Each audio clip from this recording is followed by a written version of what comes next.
From complexity to simplicity, we have made maths easy. Welcome to Philemathics series. Subscribe now and let's make mathematics an exciting journey together.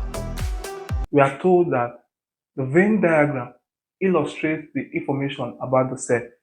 P stands for pharmacist, C stands for smart people, F stands for my friends. Which of the following is a valid conclusion from the diagram?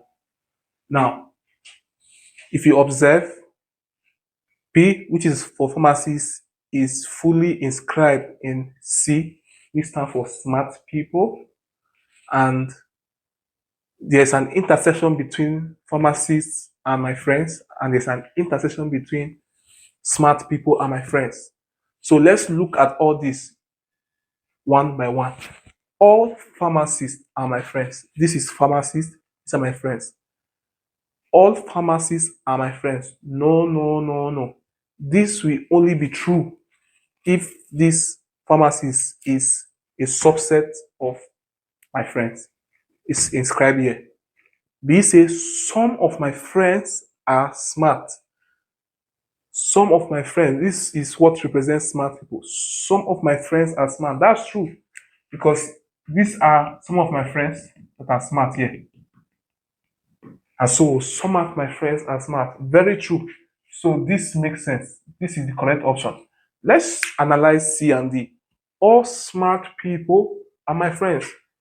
All smart people are my friends. No, no. This will be true if this smart people is inscribed inside all my friends, inside this circle.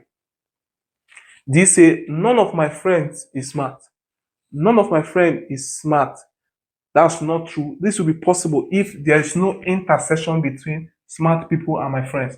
That means this circle is detached completely from this. So if we are to analyze this, we can easily say